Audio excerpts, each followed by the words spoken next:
मेरा नाम अनिल चौहान है। उम्र 37 साल। मैं रेलवे डिपार्टमेंट में काम करता हूँ, ट्रैक इंस्पेक्टर। मेरे जिम्मे में है लोधा घनौली रेल लाइन, जो उत्तर प्रदेश के पहाड़ी इलाके में आती है। ये इलाका अपने पुराने सुरंगों के लिए मशहूर है। कुछ ब्रिटिश ज़माने की हैं, कुछ नई बनी हैं। लेकिन एक सुरंग ऐसी है जिसके नाम से ही आज भी लोग कांप जाते हैं। सुरंग नंबर 46। धीमी हवा की आवाज़। मैंने भी उसके बारे में बहुत सुना था। लोग कहते थे वहां कोई नहीं रुकता, यहां तक कि ट्रेनें भी उस जगह से तेज गुजरती हैं। कहते हैं जो वहां जरा देर ठहर जाए वो या तो लौटकर नहीं आता या फिर पागल होकर आता है। मैंने कभी ध्यान नहीं दिया, सोचा अंधविश्वास है। पर वो दिन 19 दिसंबर मेरे जीवन का सबसे डरावना दिन बन गया। उस दिन शाम को अचानक फ़ोन आया डिवीज़न ऑफिस से। अनिल, आज रात की पैसेंजर ट्रेन 8:15 पर उस सेक्शन से गुजरेगी। रिपोर्ट है कि सुरंग नंबर 46 के पास सिग्नल बार बार ब्लिंक कर रहा है, तुम जाकर चेक करो। मैंने कहा, सर रात में अभी तो बहुत धुंध है। वो बोले, इमरजेंसी है, किसी भी हालत में सिग्नल डाउन नहीं होना चाहिए। मैंने मजबूरी में हामी भर दी। रात के 9 बजे मैं अपनी मोटर ट्रॉली लेकर स्टेशन से निकला। धुंध इतनी थी कि 5 मीटर आगे तक कुछ नहीं दिख रहा था। सड़क जैसी पटरियां थीं, सिर्फ ट्रॉली की झंकार और ठंडी हवा की आवाज़। ट्रॉली की खटखटाहट की आवाज़। करीब 20 मिनट बाद मैं उस सुरंग के पास पहुंचा। वो सुरंग पहाड़ी के बीच में थी, चारों तरफ झाड़ियां, सूखे पेड़ और घना अंधेरा। मैंने टॉर्च जलाई। काले धुएं जैसी नमी भरी दीवारें और अंदर से ठंडी सी हवा। ऐसा लगा जैसे कोई सांस ले रहा हो भीतर। सुरंग के गेट पर एक पुराना बोर्ड टेढ़ा लटक रहा था, टनल नंबर 46, ब्रिटिश ईरा 1898, और उसके नीचे लाल रंग में किसी ने लिखा था, अंदर मत जाना। मैंने हल्की हंसी में कहा, लोगों को डराने के लिए कुछ भी लिख देते हैं, और ट्रॉली अंदर धकेल दी। ट्रॉली की आवाज़ गूंजने लगती है। सुरंग लगभग 800 मीटर लंबी थी। अंदर अंधेरा इतना घना कि टॉर्च की रोशनी भी बस कुछ फीट तक जाती थी। मैंने सिग्नल बॉक्स ढूंढा और जांच शुरू की। सब कुछ ठीक लग रहा था। फिर अचानक टॉर्च झपकी और बुझ गई। पूरा अंधेरा। मैंने टॉर्च पर थपकी दी, बैटरी चेक की। कुछ सेकंड में टॉर्च फिर जली, लेकिन उस रोशनी में दीवार पर कुछ लिखा हुआ दिखा। खून जैसे रंग में लिखा था, यहां कोई नहीं बचता। मेरा दिल जोर से धड़कने लगा। मैंने पीछे देखा, ट्रॉली वहीं थी, पर उस पर अब कोई बैठा हुआ था। धीमी सांसों की डरावनी आवाज। मैंने टॉर्च सीधी की। एक आदमी, काली वर्दी में, बिना चेहरा, सिर झुका हुआ, बस धीरे धीरे ट्रॉली हिल रही थी। कौन है वहां? मैंने चिल्लाया। कोई जवाब नहीं, बस ट्रॉली और जोर से हिलने लगी। मैं पीछे हटने लगा। अचानक कान के पास किसी ने फुसफुसाया, अब तू भी यहीं रहेगा। तेज संगीत। मैंने बिना कुछ सोचे टॉर्च फेंकी और भागा। सुरंग से बाहर निकलते वक्त ऐसा लगा जैसे किसी ने मेरा कॉलर पकड़ लिया हो। मैं गिर पड़ा। पीछे देखा, कोई नहीं था। सांसें तेज, दिल जैसे फटने वाला। किसी तरह बाहर निकला। ठंडी हवा लगी तो जैसे होश आया। पीछे मुड़कर देखा, सुरंग का मुंह अब काला नहीं था, उसमें हल्की सी लाल चमक थी, जैसे भीतर आग जल रही हो। मैंने दौड़ते दौड़ते फ़ोन निकाला। नेटवर्क नहीं था। सामने की रेल लाइन पर लाइट्स बुझ चुकी थीं। और फिर कान में फिर वही आवाज़ आई, ट्रैक इंस्पेक्टर, अगला नंबर 13 है। मैंने वहीं बेहोश होकर गिर गया। जब आंख खुली तो सुबह हो चुकी थी। मेरे पास स्टेशन के 2 गार्ड खड़े थे। उनका कहना था कि मैं रात भर वहीं बेहोश पड़ा था। पर सबसे अजीब बात ये थी कि मेरी ट्रॉली सुरंग के अंदर नहीं, पटरियों के बीच 2 किलोमीटर। दिसंबर। कभी कभी मौत भी इंतजार करती है सही तारीख का। मेरा नाम अनिल चौहान है, और अगर आप ये रिकॉर्डिंग सुन रहे हैं तो शायद मैं अब जिंदा नहीं हूं। आज तारीख है 19 दिसंबर, वो दिन जब सुरंग फिर एक रूह मांगती है। पिछले साल जो कुछ हुआ उसके बाद मैंने ट्रांसफ़र ले लिया था, पर मन नहीं मान रहा था। हर रात, हर नींद में वही आवाज़ आती थी। अब 8 हो गए। आज मैंने फैसला किया, इस बार सुरंग नहीं मुझे बुलाएगी, मैं खुद जाऊंगा। और अगर ये मौत का रास्ता है तो इसे यहीं ख़त्म कर दूंगा। गाड़ी स्टार्ट होने की आवाज, बारिश की बूंदें। रात के करीब 12 बजे मैं फिर उस सुरंग के पास पहुंचा। साथ में था कैमरा, रिकॉर्डर और एक पुराना नक्शा जो मैंने रेलवे आर्काइव से लिया था। उस नक्शे में एक छिपा सेक्शन दिखा था, एक सीक्रेट चेम्बर जो सुरंग के बीच में कहीं दीवार के पीछे था। शायद वही उस रहस्य की जड़ थी। धीरे कदमों की गूंज, पानी टपकने की आवाज। मैं अंदर गया। हर कदम के साथ दीवारें ठंडी होती जा रही थी, जैसे कोई बर्फीली सांस मेरे चेहरे को छू रही हो। सामने दीवार पर वही निशान थे, वी नेवर लेफ्ट, और अब नीचे नया लिखा था, वेलकम बैक अनिल। मेरा दिल तेज धड़कने लगा। मैंने टॉर्च दीवार पर मारी और वहीं दरार दिखी, पत्थरों के बीच। मैंने अपनी रॉड से उसे तोड़ा। अंदर एक छोटा सा कमरा था, सड़ी मिट्टी की गंध, पुराने औजार और एक लकड़ी का बक्सा। बक्से पर ताले की जगह जंग था। मैंने उसे खोला। अंदर 6 जंग लगे रेलवे टैग्स थे। हर टैग पर नाम लिखा था, टॉमस हेनरिक्सन, ललित, भीम, सोहन, अजहर, देवराज। और 7वां टैग बिल्कुल नया था, संतोष यादव। और 8वां टैग खाली था। मैंने कांपते हाथों से उसे उठाया, तभी कमरे की दीवारों से धुआं उठने लगा और आवाज आई, अब आखिरी नाम भी लिखो। तेज हवा का शोर, गूंजता हुआ सस्पेंस म्यूजिक। मेरे सामने वो सारे लोग खड़े थे, उनके चेहरे जले हुए, आंखें सफेद, और उनके बीच संतोष। वो बोला, सर ये जगह शापित नहीं, ये कैद खाना है। 1898 में जब सुरंग बनी तो ब्रिटिश इंजीनियर ने मजदूरों को जिंदा दीवारों में चुनवा दिया था और उनकी आत्माएं यहां बंद हो गई। मैंने डरते हुए पूछा, मुझे क्यों? संतोष बोला, क्योंकि अब ये सुरंग खुद को पूरा करना चाहती है। 8वां नाम। धीरे धीरे दीवारें दरकने लगीं। मैंने टैग फेंक दिया और भागा। दीवारों से खून बहने लगा था। टॉर्च छपकने लगी। सामने सुरंग का रास्ता दिखा, पर जैसे ही मैंने दौड़ लगाई, सामने एक ट्रेन की लाइट दिखी। तेज हॉर्न। मैं पटरी के किनारे कूदा, पर ट्रेन सीधी मेरे आर पार निकल गई। वो असली नहीं थी, छाया थी। और उसके बाद हर तरफ अंधेरा। धीरे धीरे सन्नाटा, फिर रिकॉर्डर की आवाज। अब मैं नहीं जानता मैं जिंदा हूं या नहीं, लेकिन मैं ये रिकॉर्डिंग वहीं छोड़ आया हूं। अगर कोई सुने तो कृपया सुरंग नंबर 46 के पास मत जाना, क्योंकि वो अब जिंदा है और उसका अगला नाम हर साल अपने आप उस खाली टैग पर उभर जाता है। धीमे धीमे टेप में फुसफुसाहट। अब 8 पूरे हो गए। कुछ महीने बाद रेलवे डिपार्टमेंट ने रिपोर्ट निकाली। सुरंग नंबर 46 में ब्लास्ट कर सील कर दिया गया है। लेकिन अफवाह है कि रात को उस जगह अब भी रेलगाड़ी की सीटी सुनाई देती है और कभी-कभी धुंध में एक आदमी ट्रॉली लेकर जाता दिखता है, टॉर्च लिए, अपने अगले नाम की तलाश में। दिसंबर। कभी-कभी मौत भी इंतजार करती है सही तारीख का। मेरा नाम अनिल चौहान है और अगर आप ये रिकॉर्डिंग सुन रहे हैं तो शायद मैं अब जिंदा नहीं हूं। आज तारीख है 19 दिसंबर, वो दिन जब सुरंग फिर एक रूह मांगती है। पिछले साल जो कुछ हुआ उसके बाद मैंने ट्रांसफ़र ले लिया था, पर मन नहीं मान रहा था। हर रात, हर नींद में वही आवाज़ आती थी। अब 8 हो गए। आज मैंने फैसला किया, इस बार सुरंग नहीं मुझे बुलाएगी, मैं खुद जाऊंगा। और अगर ये मौत का रास्ता है तो इसे यहीं ख़त्म कर दूंगा। गाड़ी स्टार्ट होने की आवाज़, बारिश की बूंदें। रात के करीब 12 बजे मैं फिर उस सुरंग के पास पहुंचा। साथ में था कैमरा, रिकॉर्डर और एक पुराना नक्शा जो मैंने रेलवे आर्काइव से लिया था। उस नक्शे में एक छिपा सेक्शन दिखा था, एक सीक्रेट चेम्बर जो सुरंग के बीच में कहीं दीवार के पीछे था। शायद वही उस रहस्य की जड़ थी। धीरे कदमों की गूंज, पानी टपकने की आवाज। मैं अंदर गया। हर कदम के साथ दीवारें ठंडी होती जा रही थी, जैसे कोई बर्फीली सांस मेरे चेहरे को छू रही हो। सामने दीवार पर वही निशान थे, वी नेवर लेफ्ट, और अब नीचे नया लिखा था, वेलकम बैक अनिल। मेरा दिल तेज धड़कने लगा।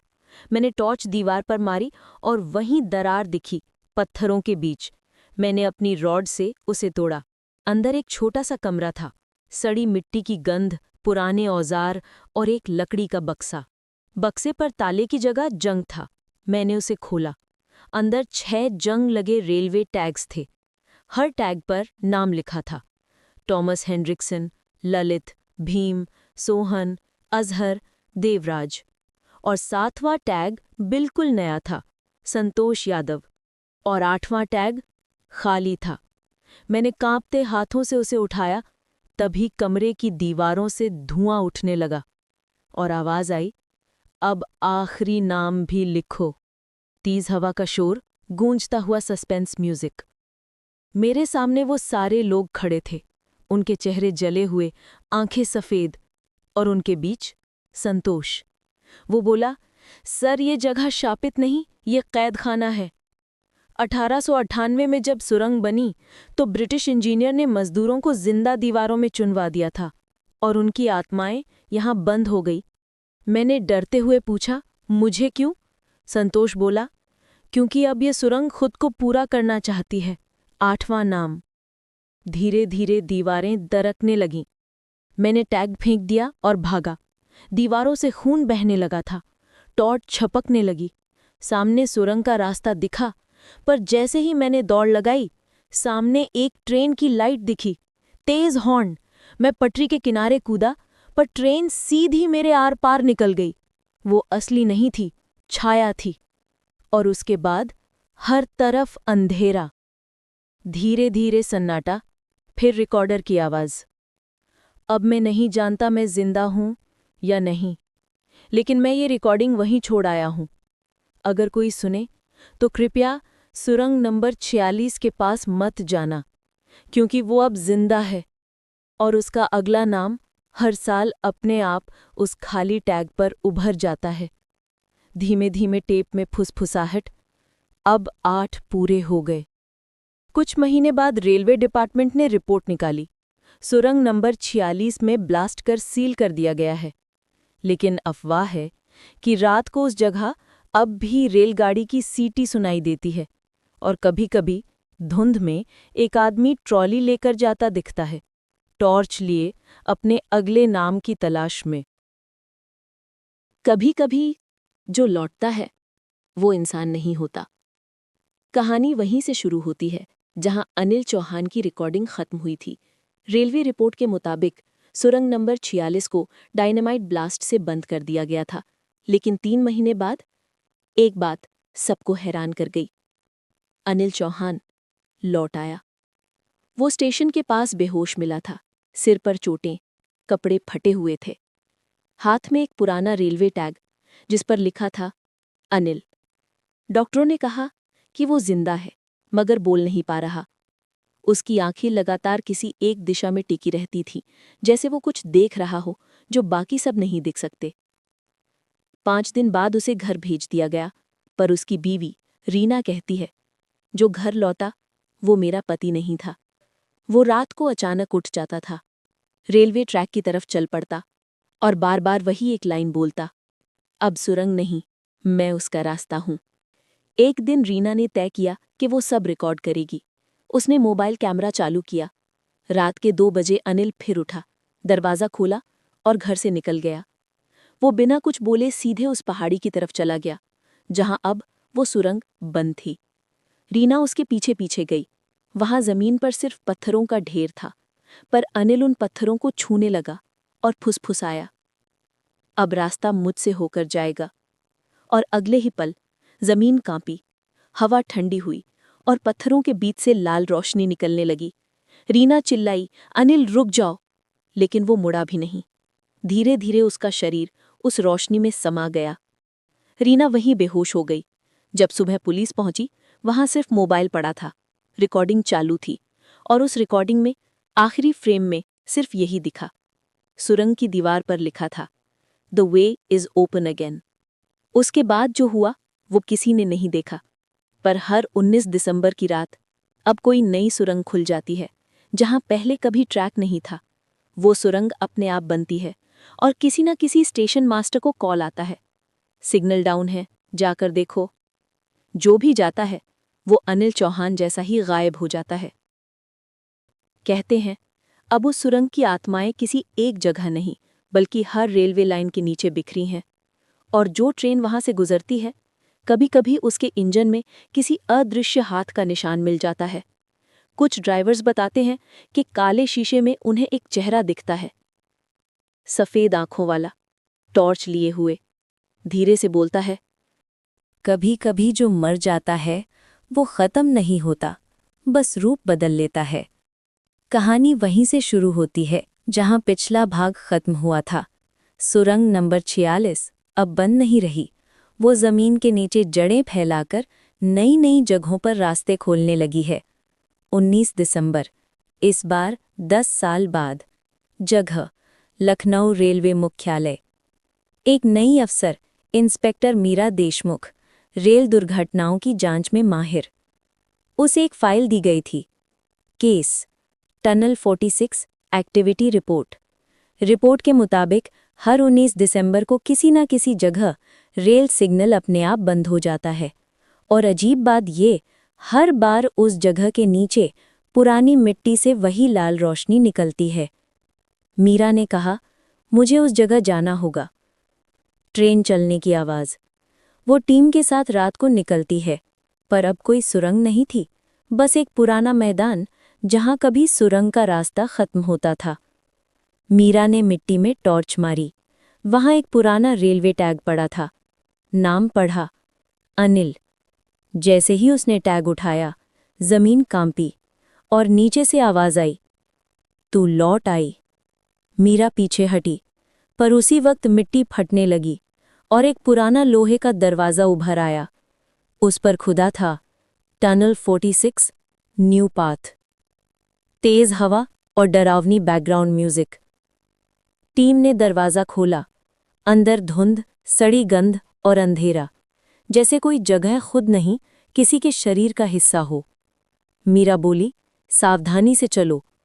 अंदर करीब 100 मीटर जाते ही दीवारों पर कुछ नए नाम उभरे थे, रीना, संतोष, अनिल और आखिरी नाम अधूरा, मी। मीरा का दिल रुक गया। मी मतलब उसका नाम? तभी दीवारों पर पुराने रेलवे कपड़े टंगे हुए थे। उनमें से एक जेब से रिकॉर्डिंग डिवाइस निकली। वो अनिल की आवाज़ थी। पुरानी रिकॉर्डिंग चलती है। अगर कोई सुन रहा है तो ये जान लो, सुरंग अब इंसान के अंदर है। हमने उसे बंद किया, पर वो हमारी यादों में जिंदा रही। हर वो इंसान जो इसके बारे में सोचता है, उसके अंदर इसका रास्ता बन जाता है। रिकॉर्डिंग खत्म हुई। मीरा हक्की बक्की रह गई। मतलब अब सुरंग लोगों के दिमाग में बन रही थी। धीरे धीरे भयावह म्यूजिक बढ़ता है। अचानक दीवारें टेढ़ी होने लगी, जमीन फटने लगी। टीम के बाकी लोग गायब, सिर्फ मीरा बची। उसके सामने धुंध से एक आकृति उभरी, अनिल चौहान। पर अब वो इंसान नहीं था। उसकी आंखें लाल, शरीर पर कोयले जैसी राख और आवाज बिल्कुल धातु जैसी। तू मेरी जगह लेने आई है? मीरा ने कांपते हुए पूछा। तुम क्या चाहते हो? अनिल बोला, मुक्ति या बदला। सुरंग को किसी एक की नहीं, हर उस इंसान की आत्मा चाहिए जो इसे याद रखता है। हर साल, हर सोच, हर याद वो सुरंग को और गहरा बनाती है। सस्पेंस म्यूजिक चरम पर। मीरा ने समझ लिया, इसे रोकने का एक ही तरीका है, अपनी याद मिटाना। उसने अपनी जेब से डेटोनेटर निकाला, वो बॉम्ब जो सुरंग बंद करने के लिए लाया गया था।